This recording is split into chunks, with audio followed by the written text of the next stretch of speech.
Welcome to our YouTube channel quick revision by Ashish Jha. Start करते हैं Lucent की series को। लूसेंट की सीरीज़ में सबसे पहले हिस्ट्री चालू करते हैं। अगर वीडियो पसंद आए तो वीडियो को लाइक कीजिएगा, चैनल को सब्सक्राइब कर लीजिएगा। स्टार्ट करते हैं। भारत का इतिहास। उत्तर में हिमालय से लेकर दक्षिण में समुद्र तक फैला यह महाद्वीप भारतवर्ष के नाम से ज्ञात है, जिसे महाकाव्य तथा पुराण नाम में भारतवर्ष अर्थात भरतों का देश। यहाँ के निवासियों को भारतीय अथवा भरत की संतान कहा गया है। भरत एक प्राचीन कबीले उत्तर पश्चिम में रहने वाले लोगों का एक समूह का नाम था। इसका उल्लेख ऋग्वेद में भी मिलता है। बाद में इसके प्रयोग देश के लिए होने लगा। प्राचीन भारतीय अपने देश को जम्बू द्वीप अर्थात जम्बू यानी जामुन वृक्षों का द्वीप कहते थे। प्राचीन ईरानी इसे सिंधु नदी के नाम से जोड़ते थे, जिसे वे सिंधु न कहकर हिंदू कहते थे। यही नाम फिर पूरे पश्चिम में फैल गया और पूरे देश को इसी एक नदी के नाम से जाना जाने लगा। यूनानी इसे इंदे और अरब इसे हिंद कहते थे। मध्यकाल में इस देश को हिंदुस्तान कहा जाने लगा। यह शब्द भी फारसी शब्द हिंदू से बना है। यूनानी भाषा के इंदे के आधार पर अंग्रेज इसे इंडिया कहने लगे। विंध्य की पर्वत श्रृंखला देश को उत्तर और दक्षिण दो भागों में बांटती है। उत्तर में इंडो यूरोपीय परिवार की भाषाएं बोलने वालों की और दक्षिण में द्रविड़ भाषा परिवार की भाषाएं बोलने वालों का बहुमत है। भारत की जनसंख्या का निर्माण जिन प्रमुख नस्लों के मिश्रण से हुआ है वो इस प्रकार हैं: proto Australoid, palaeo Mediterranean, Caucasoid, Negroid और मंगोलाइड। भारतीय इतिहास के अध्ययन की सुविधा के लिए तीन भागों में बांटा गया है: प्राचीन भारत, मध्यकालीन भारत एवं आधुनिक भारत। नोट: सबसे पहले इतिहास को तीन भाग में बांटने का श्रेय जर्मन इतिहासकार क्रिस्टोफ सेलियरस को है। 1638 से 1707 एडी इनका काल रहा था। प्राचीन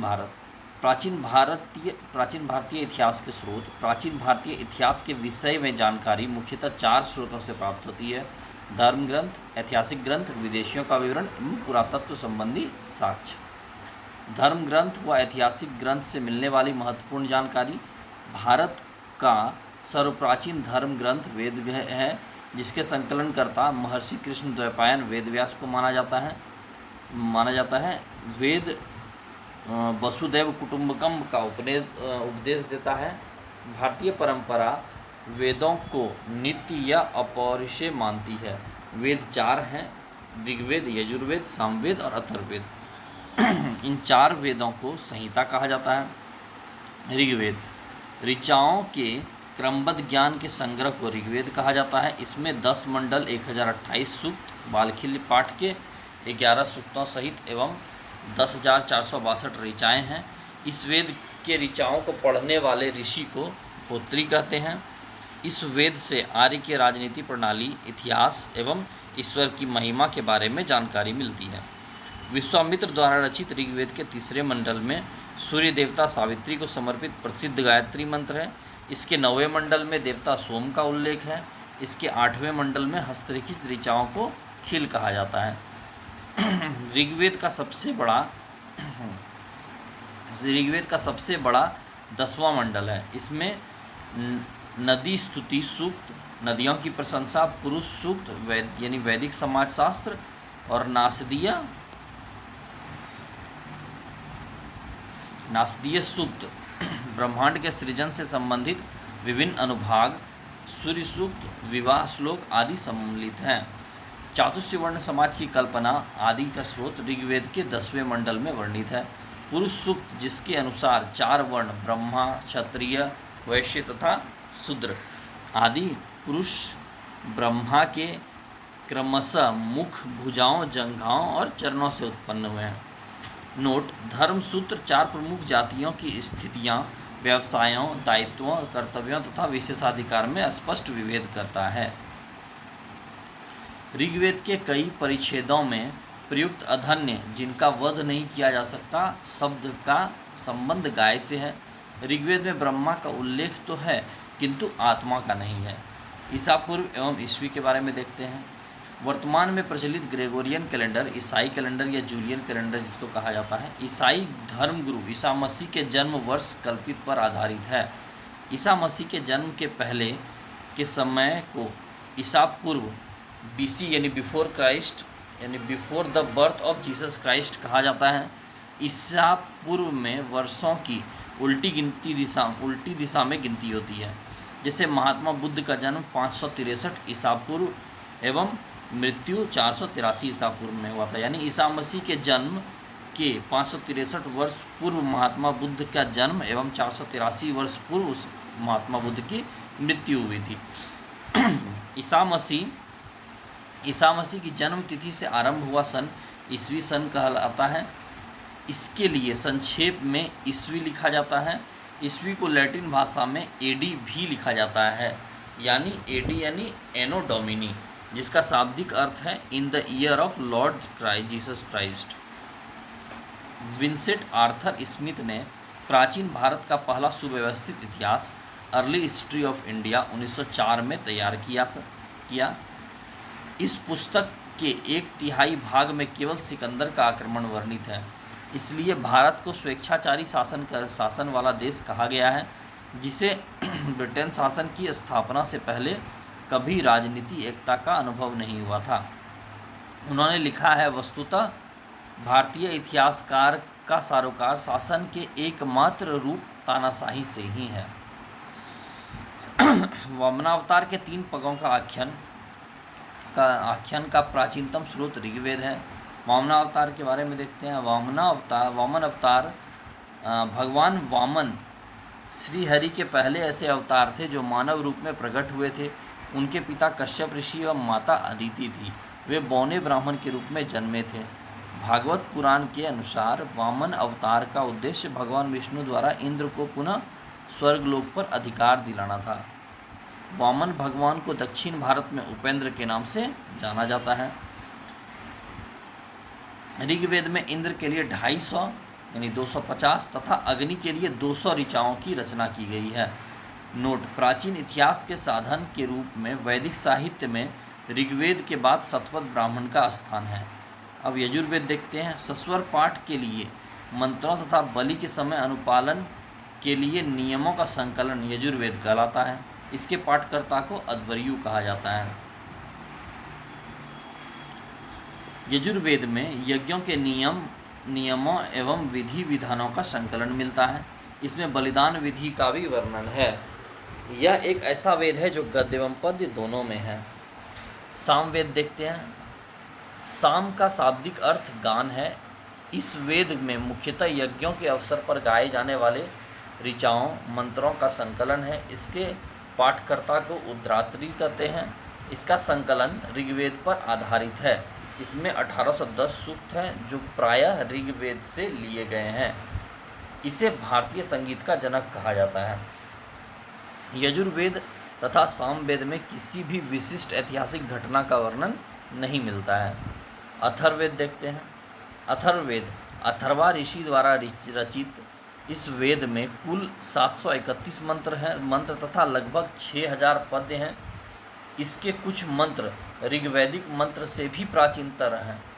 औषधि का उल्लेख सबसे पहले अथर्ववेद में मिलता है। ऐतिहासिक दृष्टि से अथर्ववेद का महत्व इस बात में है कि इसमें सामान्य मनुष्यों के विचारधारा तथा विचारों तथा अंधविश्वासों का वर्णन मिलता है। पृथ्वी सूक्त अथर्ववेद का प्रतिनिधि सूक्त माना जाता है। इसमें मानव जीवन के सभी पक्षों, गृह निर्माण, कृषि की उन्नति, व्यापारिक मार्गों का गहन खोज, रोग निवारण, समन्वय, विवाह तथा प्रणय गीतों, राजभक्ति, राजा का चुनाव, बहुत से वनस्पतियाँ एवं औषधियों, साप वशीकरण, प्रायश्चित, मातृभूमि, महात्म्य आदि का विवरण दिया गया है। कुछ मंत्रों में जादू टोना का भी वर्णन है।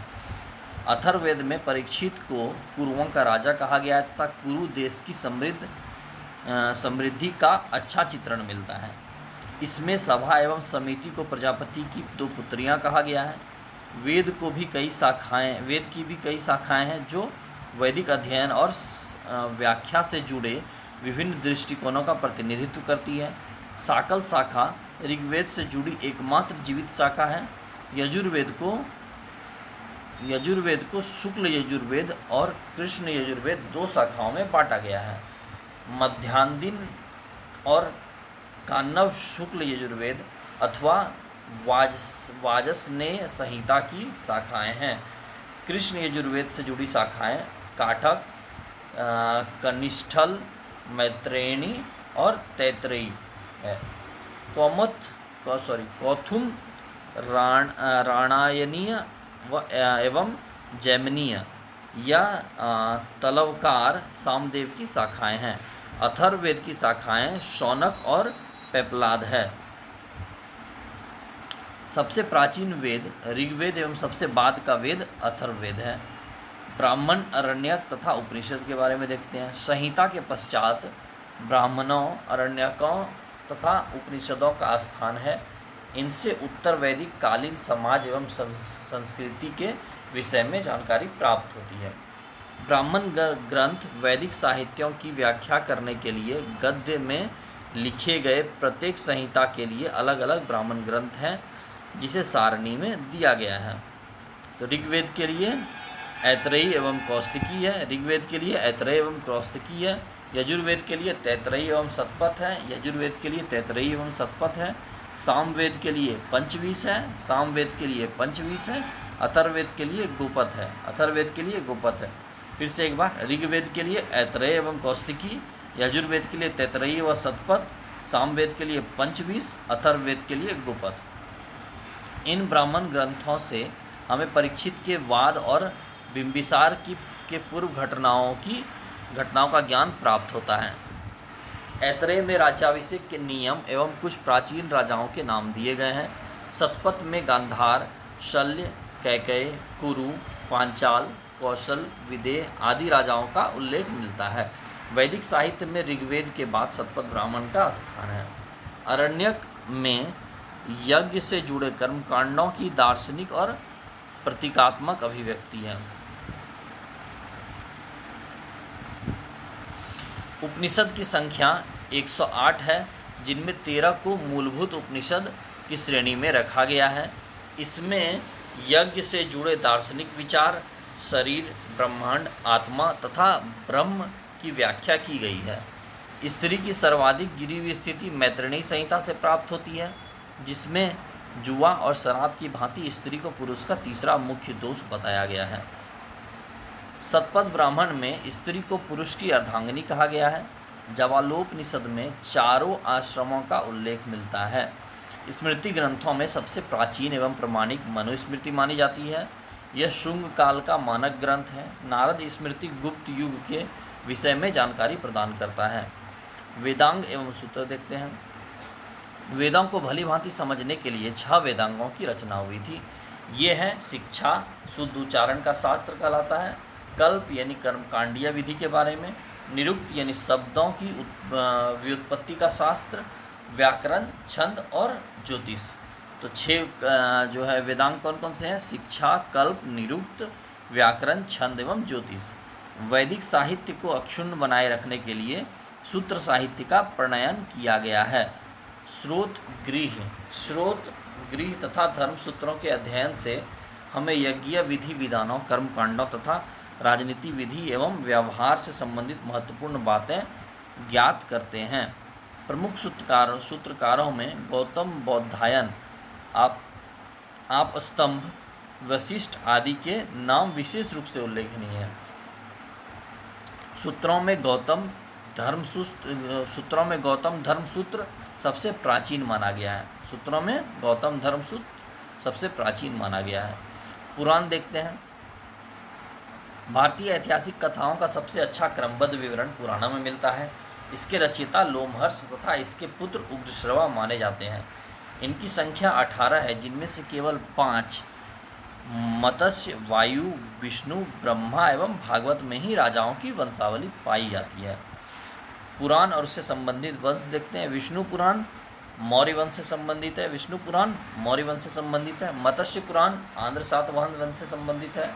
मत्स्य पुराण आंध्र सातवाहन वंश से संबंधित है। वायु पुराण गुप्त वंश से संबंधित है। पुराणों में मत्स्य पुराण सबसे प्राचीन एवं प्रमाणिक है। अधिकतर पुराण सरल संस्कृत श्लोक में लिखे गए हैं। स्त्रियां तथा शूद्र जिन्हें वेद पढ़ने की अनुमति नहीं थी वे भी पुराण सुन सकते थे। पुराणों का पाठ पुजारी मंदिरों में किया करते थे।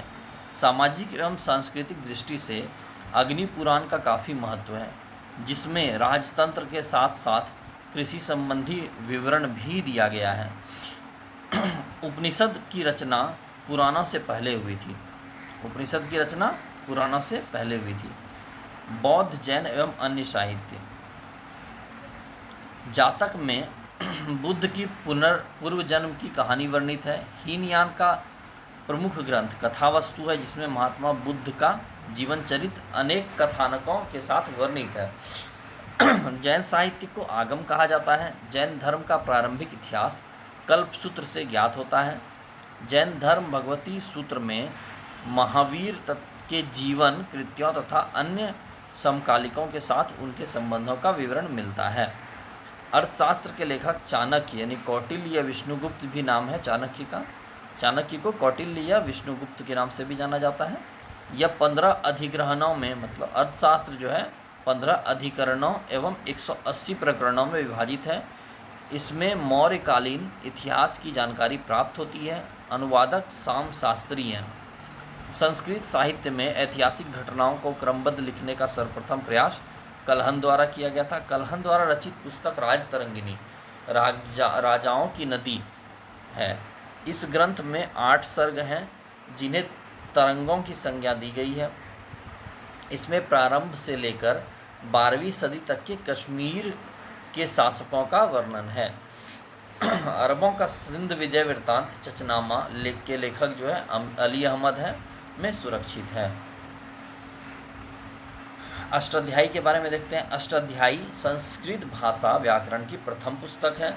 अष्टाध्यायी के लेखक पाणिनि हैं।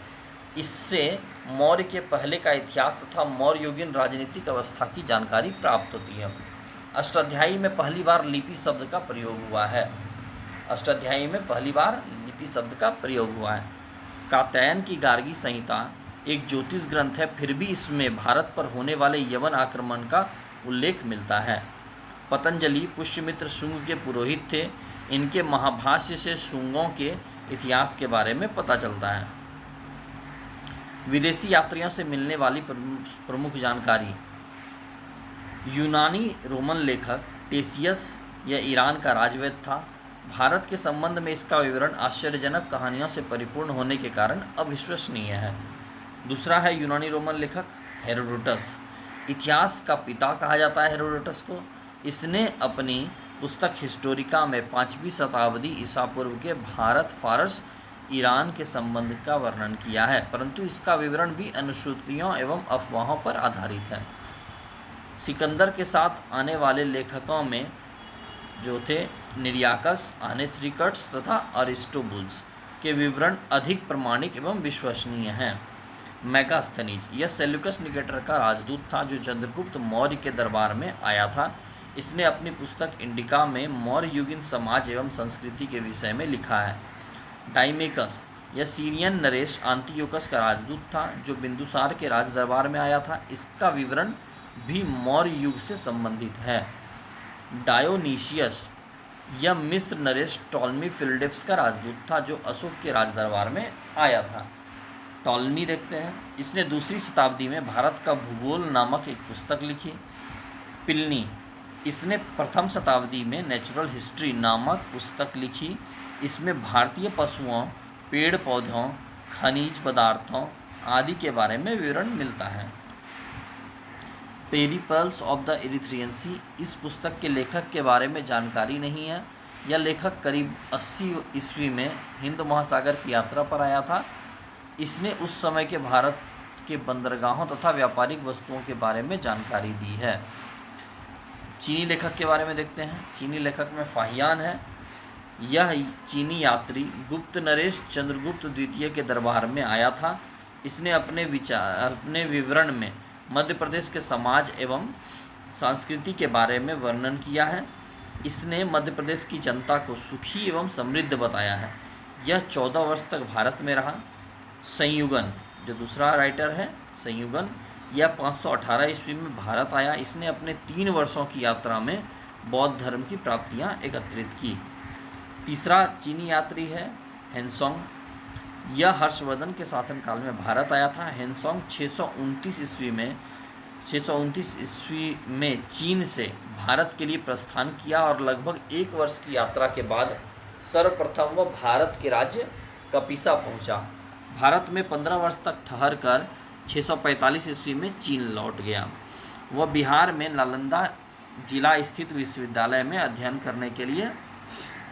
करने तथा भारत से बौद्ध ग्रंथों को एकत्र कर ले जाने के लिए आया था। इसका भ्रमण वृत्तांत सीयूकी नाम से प्रसिद्ध है, जिसमें 138 देश का विवरण मिलता है। इसने हर्षकालीन समाज, धर्म तथा राजनीति के बारे में वर्णन किया है। इसके अनुसार सिंध का राजा शूद्र था। वेनसोंग ने बुद्ध की प्रतिमा के साथ साथ सूर्य और शिव की प्रतिमा का भी पूजन किया था।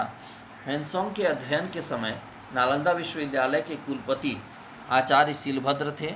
यह विश्वविद्यालय बौद्ध दर्शन के लिए प्रसिद्ध था। इति सिंह के बारे में देखते हैं। इति सिंह यह 7वीं शताब्दी के अंत में भारत आया। इसने अपने विवरण में नालंदा विश्वविद्यालय, विक्रमशिला विश्वविद्यालय तथा अपने समय के भारत का वर्णन किया है। अरबी लेखक के बारे में अब देखते हैं। अल-बरूनी, यह महमूद गजनवी के साथ भारत आया था। अल-बरूनी ख्वारिज्म या खीव, आधुनिक तुर्कमेनिस्तान का रहने वाला था। अरबी में लिखी गई उसकी कृति किताबुल हिंद या तहकीक हिंद, भारत की खोज जिसे हिंदी में कहा जाता है, अभी भी इतिहासकारों के लिए एक महत्वपूर्ण स्रोत है। यह एक विस्तृत ग्रंथ है जो धर्म और दर्शन, त्यौहार, खगोल विज्ञान, कीमिया, रीति रिवाजों तथा प्रथाओं, सामाजिक जीवन, भार तौल तथा मापन विधियों, मूर्तिकला, कानून, मापतंत्र, विज्ञान आदि विषय के आधार पर 80 अध्यायों में विभाजित है। इसमें राजपूत कालीन समाज, धर्म, रीति रिवाज, राजनीति आदि पर सुंदर प्रकाश डाला गया है। किस पे? तो अल-बरूनी ख्वारिज्म या खीव, जो आधुनिक तुर्कमेनिस्तान का रहने वाला था। ठीक है, अल-बरूनी कहाँ का रहने वाला था? ख्वारिज्म या खीव का रहने वाला था। और इसकी बुक का नाम क्या था? किताबुल हिंद या तहकीक हिंद, जिसे भारत की खोज कहा गया है। इसे 80 भागों में विभाजित किया गया है। ठीक है, इब्न बतूता के बारे में देखते हैं। इसके द्वारा अरबी भाषा में लिखा गया उसका यात्रा वृत्तांत, जिसे रहला कहा जाता है, 14वीं शताब्दी में भारतीय उपमहाद्वीप के सामाजिक तथा सांस्कृतिक जीवन के विषय में बहुत ही प्रचुर तथा सबसे रोचक जानकारियां देता है। 1333 ईस्वी में दिल्ली पहुंचने पर इसकी विद्वता से प्रभावित होकर सुल्तान मोहम्मद बिन तुगलक ने उसे दिल्ली का काजी या न्यायाधीश नियुक्त किया। अन्य लेखक कौन कौन हैं? तारानाथ है, यह एक तिब्बती लेखक था। इसने कंग्यूर तथा तैंग्यूर नामक ग्रंथ की रचना की। इसने भारतीय इतिहास के बारे में जानकारी मिलती है। इनसे भारतीय इतिहास के बारे में जानकारी मिलती है। मार्को पोलो, यह 13वीं शताब्दी के अंत में पांड्य देश की यात्रा पर आया था। इसका विवरण पांड्य इतिहास के अध्ययन के लिए उपयोगी है। पुरातत्व संबंधी साक्ष्य से मिलने वाली जानकारी। भारतीय पुरातत्व शास्त्र का पितामह, father of Indian archaeology, sir Alexander Cunningham को कहा जाता है। Alexander Rea, A.H. Longhurst, Robert Sewell, James Burgess, Walter Elliot, ये सभी भारत के पुरातात्विक स्थलों के उत्खनन से संबंधित हैं। इन लोगों ने भट्टी प्रोलू, घंटासला, अमरावती आदि स्थानों की खुदाई की। 1400 ईस्वी पूर्व के अभिलेख बोगाज कोई यानी एशिया माइनर से वैदिक देवता मित्र, वरुण, इंद्र और नाशत यानी अश्विनी कुमार के नाम मिलते हैं। मध्य भारत में भागवत धर्म यानी वैष्णव संप्रदाय विकसित होने का प्रमाण यवन राजदूत हेलियोडोरस के वेशनगर विदिशा गरुड़ स्तंभ से लेख से प्राप्त होता है। सर्वप्रथम भारतवर्ष का जिक्र हाथी गुफा अभिलेख में है। सर्वप्रथम दुर्भिक्ष का जानकारी देने वाला अभिलेख सगौरा अभिलेख है। इस अभिलेख में संकट काल में उपयोग हेतु खाद्यान्न सुरक्षित करने का भी उल्लेख है। सर्वप्रथम भारत पर होने वाले हून आक्रमण की जानकारी भीतरी स्तंभ लेख से प्राप्त होती है। सती प्रथा का पहला लिखित साक्ष्य एरन अभिलेख शासक भानुगुप्त से प्राप्त होता है। सातवाहन राजाओं का पूरा इतिहास उनके अभिलेखों के आधार पर लिखा गया है। रेशम बुनकर की श्रेणियों की जानकारी मंदसौर अभिलेख से प्राप्त होती है। कश्मीरी नवपाषाणिक पुरास्थल बुर्जहोम से गर्तावास गड्ढा घर का साक्ष्य मिला है। इनमें उतरने के लिए सीढ़ियाँ होती थी। यहाँ मनुष्य के साथ उसके पालतू कुत्ते को भी दफनाने की प्रथा प्रचलित थी।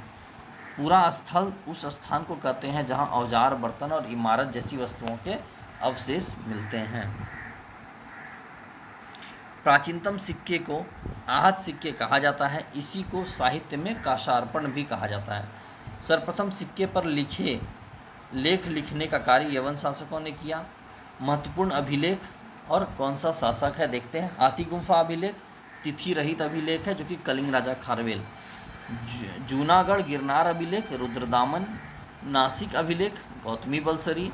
प्रयाग स्तंभ अभिलेख समुद्रगुप्त। एहोल अभिलेख पुलकेशिन द्वितीय। मंदसौर अभिलेख मालवा नरेश यशोवर्मन। ग्वालियर अभिलेख प्रतिहार नरेश भोज। भीतरी एवं जूनागढ़ अभिलेख स्कंदगुप्त। देवपाड़ा अभिलेख बंगाल शासक विजयसेन। तो एक बार फिर से देखते हैं। हाथी गुम्पा अभिलेख जो कि तिथि रहित है कलिंग राजा खारवेल। जूनागढ़ गिरनार अभिलेख रुद्रदामन। नासिक अभिलेख गौतमी बलसरी। प्रयाग स्तंभ लेख समुद्रगुप्त। एहोल अभिलेख पुलकेशिन द्वितीय। मंदसौर अभिलेख मारवा नरेश यशोवर्मन। ग्वालियर अभिलेख प्रतिहार नरेश भोज। भीतरी एवं जूनागढ़ अभिलेख स्कंदगुप्त। देवपाड़ा अभिलेख बंगाल शासक विजयसेन। नोट: अभिलेखों का अध्ययन एपिग्राफी कहलाता है। समुद्रगुप्त की वीणा बजाती हुई मुद्रा वाले सिक्के से उसके संगीत प्रेमी होने का प्रमाण मिलता है। अरिकमेडु पुदुचेरी के निकट से रोमन सिक्के प्राप्त हुए हैं। अरिकमेडु यानी पुदुचेरी के निकट से रोमन सिक्के प्राप्त हुए हैं। सबसे पहले भारत के संबंध बर्मा, स्वर्णभूमि वर्तमान में म्यांमार, ठीक है, मलाया यानी स्वर्णद्वीप, कंबोडिया यानी कंबोज, जावा यानी यवद्वीप से स्थापित हुए। सबसे पहले भारत के संबंध बर्मा यानी स्वर्णभूमि जिसको कहते हैं वर्तमान में म्यांमार, मलाया यानी स्वर्णद्वीप, कंबोडिया यानी कंबोज, जावा यानी यवद्वीप से स्थापित हुए। अब आते हैं प्रागैतिहासिक काल की ओर। प्रागैतिहासिक काल इतिहास का विभाजन प्रागैतिहासिक या प्रागैतिहासिक प्रीहिस्ट्री, आद्य ऐतिहासिक प्रोटो हिस्ट्री व इतिहास हिस्ट्री 3 भागों में किया गया है। जिस काल में मनुष्य ने घटनाओं का कोई लिखित विवरण उद्धृत नहीं किया उसे प्रागैतिहासिक काल कहते हैं। संस्कृति और बर्तन देखते हैं, कौन कौन सा संस्कृति का कौन सा बर्तन था। मालवा संस्कृति का काला या लाल था, काला तथा लाल था। मालवा संस्कृति काला तथा लाल बर्तन। बुर्जहोम का धूसर बर्तन। जोखे का लाल बर्तन। दक्षिण नवपाषाण का चमकीला धूसर। पूर्वी नवपाषाण का भूरा लाल। मालवा का काला तथा लाल। बुर्जहोम का धूसर। जोखे संस्कृति का लाल। दक्षिणी नवपाषाण का चमकीला धूसर। पूर्वी नवपाषाण का भूरा लाल। आद्य ऐतिहासिक काल उस काल को कहते हैं जिस काल में लेखन कला के प्रचलन के बाद उपलब्ध लेख पढ़े नहीं जा सके, उसे आद्य ऐतिहासिक काल कहा जाता है। मानव विकास के उस काल को ऐतिहासिक कहा जाता है जिसका विवरण लिखित रूप में उपलब्ध है, ठीक है। मानव विकास के उस काल को इतिहास कहा जाता है जिसका विवरण लिखित रूप में उपलब्ध है। ज्ञानी मानव यानी होमो सेपियंस का प्रवेश इस धरती पर आज से लगभग 30 या 40 हजार वर्ष पूर्व हुआ।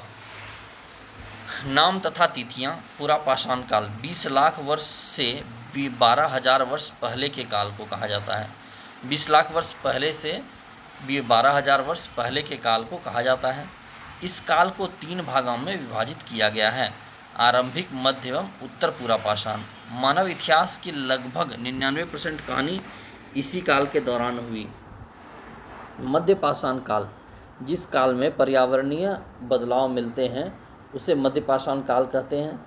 इसका काल लगभग 12,000 वर्ष से लेकर 12,000 वर्ष पहले से लेकर 10,000 वर्ष पहले तक माना जाता है। इस काल के पाषाण औजार आमतौर पर बहुत छोटे होते थे। इसे माइक्रोलिथ यानी लघु पाषाण भी कहा जाता है।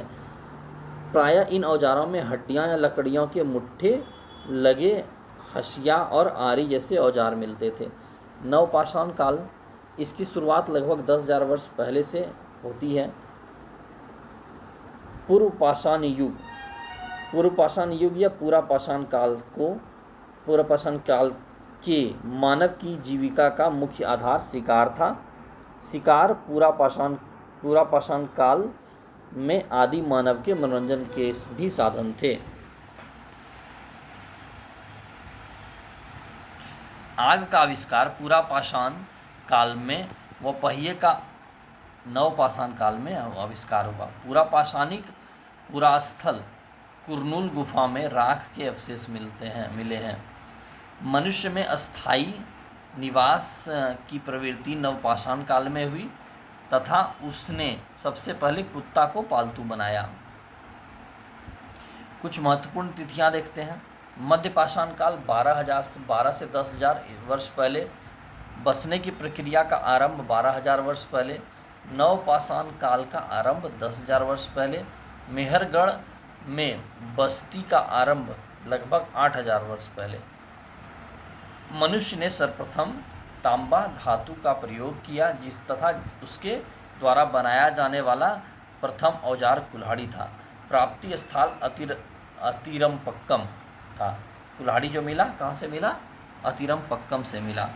कृषि का आविष्कार लगभग 8,000 वर्ष पूर्व नवपाषाण काल में हुआ। प्रागैतिहासिक अन्न उत्पादक स्थल मेहरगढ़ पश्चिमी बलूचिस्तान में वोलन नदी के किनारे अवस्थित है। कृषि के लिए अपनाई गई सबसे प्राचीन फसल गेहूँ पहली फसल थी एवं जौ थी। ठीक है। लेकिन मानव द्वारा सर्वप्रथम प्रयुक्त अनाज चावल था। कृषि का प्रथम उदाहरण मेहरगढ़ से प्राप्त हुआ है। कोल्डिवा उत्तर प्रदेश का संबंध चावल के प्राचीनतम साक्ष्य से है। मेहरगढ़ में एक कब्र में मृतक के साथ एक बकरी को भी दफनाया गया है। भारत में पूर्व प्रस्तर युग के अधिकांश औजार स्फटिक यानी पत्थर के बने थे। रॉबर्ट ब्रूस फुट पहले व्यक्ति थे जिन्होंने 1863 ईस्वी में भारत में पूरा पाषाण कालीन औजार की खोज की। पल्लावरम नामक स्थान पर प्रथम भारतीय पूरा पाषाण कलाकृति की खोज भी थी। भारत में मध्य पाषाण काल के विषय में जानकारी सर्वप्रथम 1867 ईस्वी में हुई, जब C.L. कार्लाइल ने विंध्य क्षेत्र में लघु पाषाणोपकरण माइक्रोलिथ्स खोज निकाले। भारत में मानव अस्थिपंजर मध्य पाषाण काल से ही सर्वप्रथम प्राप्त होने लगता है। भारत में नवपाषाण कालीन सभ्यता का प्रारंभ ईसा पूर्व 4000 के लगभग हुआ। भारत का सबसे प्राचीन नगर मोहनजोदड़ो था, सिंधी भाषा में, जिसका अर्थ है मृतकों का टीला। असम का श्वेतभ्रू गिवन भारत में पाया जाने वाला एकमात्र मानवाब कपि है। इनाम गांव ताम्रपाषाण युगीन की एक बड़ी बस्ती थी। इसका संबंध जोरवे संस्कृति से है। भारत में शिवालिक की पहाड़ी से जीवाश्म का प्रमाण मिलता है। वर्ष 1867 से 68 में पहली बार भारत में शैल चित्रों की खोज आर्कीबोल्ट कार्लाइल ने की। भीमबेटका गुफा पुराशानिक आवासीय पुरास्थल है। यह आदि मानव द्वारा बनाए गए शैल चित्रों और शैलाश्रयों के लिए प्रसिद्ध है।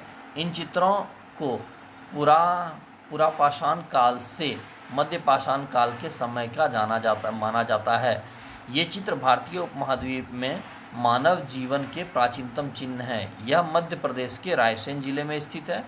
इसकी खोज सर्वप्रथम जो है वर्ष 1957-58 में डॉक्टर विष्णु श्रीधर वाकनकर द्वारा की गई थी। भीमबेटका क्षेत्र को भारतीय पुरातत्व सर्वेक्षण भोपाल मंडल ने अगस्त 1990 में राष्ट्रीय महत्व का स्थल घोषित किया। इसके बाद जुलाई 2003 में यूनेस्को ने इसे विश्व धरोहर स्थल घोषित किया। भारत में मनुष्य संबंधी पहला प्रमाण नर्मदा घाटी में मिला है। भारतीय नागरिक सेवा के अधिकारी रिजले प्रथम व्यक्ति थे जिन्होंने प्रथम बार वैज्ञानिक आधार पर भारत की जनसंख्या का प्रजातीय विभेदीकरण किया। आइए अब सिंधु सभ्यता को देखते हैं। रेडियोकार्बन C14 जैसी नवीन विश्लेषण पद्धति के द्वारा सिंधु सभ्यता की सर्वमान्य तिथि 2400 ईसा पूर्व से 1700 ईसा पूर्व मानी गई है। इसका विस्तार त्रिभुजाकार है। तिथि निर्धारण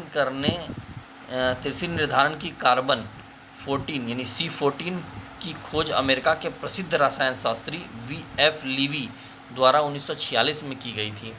इस पद्धति में जिस पदार्थ में कार्बन 14 की मात्रा जितनी ही कम रहती है वह उतनी ही प्राचीन मानी जाती है।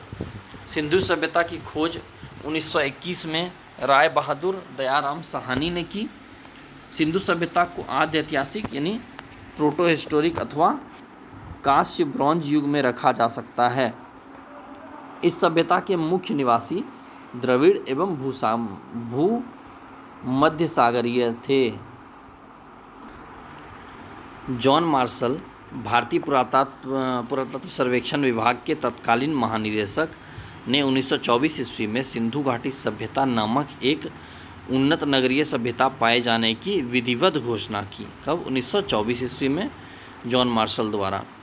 सिंधु सभ्यता के सर्वाधिक पश्चिमी पुरास्थल दास्क नदी के किनारे स्थित सुतकांगीडोर बलूचिस्तान, पूर्वी पुरास्थल हिंडन नदी के किनारे आलमगीरपुर जिला मेरठ उत्तर प्रदेश, उत्तरी पुरास्थल चिनाब नदी के तट पर अखनूर के निकट मांदा में जो कि जम्मू कश्मीर में स्थित है, व दक्षिणी पुरास्थल गोदावरी नदी के तट पर दाइमाबाद जिला अहमदनगर महाराष्ट्र में स्थित है। ठीक है। सिंधु सभ्यता या सैंधव सभ्यता नगरी सभ्यता थी। सैंधव सभ्यता से प्राप्त परिपक्व अवस्था वाले स्थलों में केवल 6 को ही बड़े नगर की संज्ञा दी गई है। मोहनजोदड़ो, हड़प्पा, गनवारीवाला, राखीगढ़ी, धौलावीरा और कालीबंगन। धौलावीरा भारत में सिंधु घाटी सभ्यता की पहली साइट है जिसे यूनेस्को 2021 में विश्व विरासत स्थल की सूची में शामिल किया गया है। स्वतंत्रता प्राप्ति पश्चात हड़प्पा संस्कृति के सर्वाधिक स्थल गुजरात में खोजे गए हैं। सिंधु घाटी सभ्यता का सबसे बड़ा स्थल मोहनजोदड़ो है, जबकि भारत में इसका सबसे बड़ा स्थल राखीगढ़ी घग्गर नदी के किनारे है जो हरियाणा के हिसार जिले में स्थित है। इसकी खोज 1963 ईस्वी में सूरज भान ने की थी। लोथल एवं सुरकोतदा सिंधु सभ्यता का बंदरगाह था। लोथल एवं सुरकोतदा सिंधु सभ्यता का बंदरगाह था। लोथल और सुरकोतदा से अस्थिपंजर भी मिले हैं। जुते हुए खेत और नक्काशीदार ईंटों के प्रयोग का साक्ष्य कालीबंगन से प्राप्त होता है। मोहनजोदड़ो से प्राप्त स्नानागार संभवतः सैंधव सभ्यता की सबसे बड़ी इमारत है, जिसके मध्य स्थित स्नानाकुंड 11.88 मीटर लंबा, 7.01 मीटर चौड़ा और 2.43 मीटर गहरा है। इस स्नान कुंड में 2 तरफ से उतरने के लिए सीढ़ियां बनाई गई है और चारों ओर कमरे बनाए गए थे। इसमें भरने के लिए पानी कुएं से निकाला जाता था। उपयोग के बाद इसे खाली कर दिया जाता था। शायद यहाँ विशिष्ट नागरिक विशेष अवसरों पर स्नान किया करते थे। अग्निकुंड यानी यज्ञ वेदी मिली है। लोथल एवं काली अग्निकुंड जो कहाँ से प्राप्त हुआ है? लोथल एवं कालीबंगा से प्राप्त हुआ है। मोहनजोदड़ो से प्राप्त एक सील पर 3 मुख वाले देवता यानी पशुपतिनाथ की मूर्ति मिली है। उनके चारों ओर हाथी, गेंडा, चीता एवं भैंसा विराजमान है। मोहनजोदड़ो से नर्तकी की एक कांस्य मूर्ति मिली है। हड़प्पा की मोहरों पर सबसे अधिक एक श्रृंगी पशु का अंकन मिलता है। यहाँ से प्राप्त एक आयताकार मोहर में स्त्री के गर्भ से निकलता पौधा दिखाया गया है। मनके बनाने के कारखाने लोथल एवं चन्हुदड़ो में मिले हैं। सिंधु सभ्यता की लिपि भावचित्रात्मक है। यह लिपि दाईं से बाईं ओर लिखी जाती है, जबकि जब अभिलेख एक से अधिक पंक्तियों का होता है तो पहली पंक्ति दाईं से बाईं और दूसरी पंक्ति बाईं से दाईं ओर लिखी जाती थी। लेखन कला की उचित प्रणाली विकसित करने वाली पहली सभ्यता सुमेरिया की सभ्यता थी। सिंधु सभ्यता के लोगों ने नगरों तथा घरों के विन्यास के लिए ग्रिड पद्धति अपनाई। घरों के दरवाजे और खिड़कियां सड़क की ओर न खुलकर पिछवाड़े की ओर खुलते थे। केवल लोथल नगर के घरों के दरवाजे मुख्य सड़क की ओर खुलते थे। केवल लोथल जो था वहाँ के दरवाजे मुख्य सड़क की ओर खुलते थे।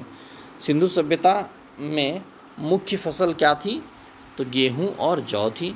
सिंधवभाषी मिठास के लिए शहद का प्रयोग करते थे। मिट्टी से बने हल का साक्ष्य बनमाली से मिलता है। रंगपुर एवं लोथल से चावल के दाने मिले हैं, जिनसे धान की खेती होने का प्रमाण मिलता है। चावल के प्रथम साक्ष्य लोथल से ही प्राप्त हुए। सूतकोतदा, कालीबंगन एवं लोथल से सैंधवकालीन घोड़े के अस्थि पंजर मिले हैं। तौल की इकाई संभवतः 16 के अनुपात में थी। सैंधव सभ्यता के प्रमुख स्थल नदी उत्खननकर्ता एवं वर्तमान स्थिति देखते हैं।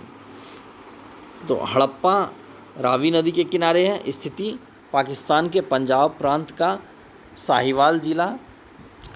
उत्खननकर्ता कौन थे? दयाराम शाहनी 1921 में, माधो स्वरूप वत्स 1926 में और व्हीलर 1946 ईस्वी में।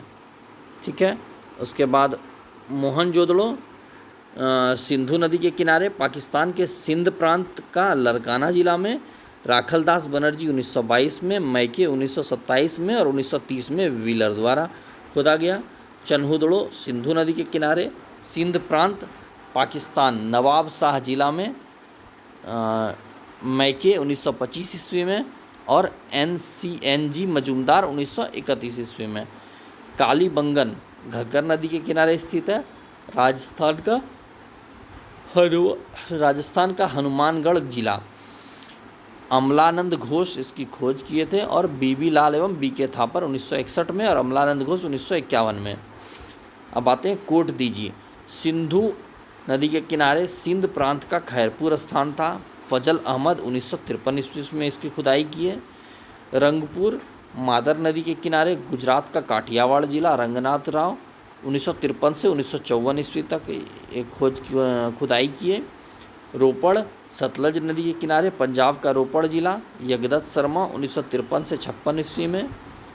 लोथल भोगवा नदी के किनारे गुजरात का अहमदाबाद जिला। रंगनाथ राव 1954 ईस्वी में। आलमगीरपुर हिंडन नदी के किनारे उत्तर प्रदेश का मेरठ जिला। यगदत्त शर्मा 1958 ईस्वी में।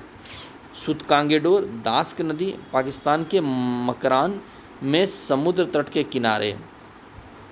ठीक है। ऑरेल स्टाइन 1927 में इसकी खोज की है। बनमाली रंगोई नदी के किनारे हरियाणा का हिसार जिला। रविंद्र सिंह बिष्ट इसके खोज उत्खनन करता थे। धौलावीरा लूनी नदी के किनारे। धौलावीरा लूनी नदी के किनारे 2021 में इसको यूनेस्को में शामिल किया गया, इसलिए इसकी नदी और पूरा याद रखिएगा। धौलावीरा लूनी नदी के किनारे गुजरात के कच्छ जिला। खादिर बेट द्वीप पर स्थित है। JP जोशी 1967 से 68 और रविंद्र सिंह बिष्ट 1990 से 1991।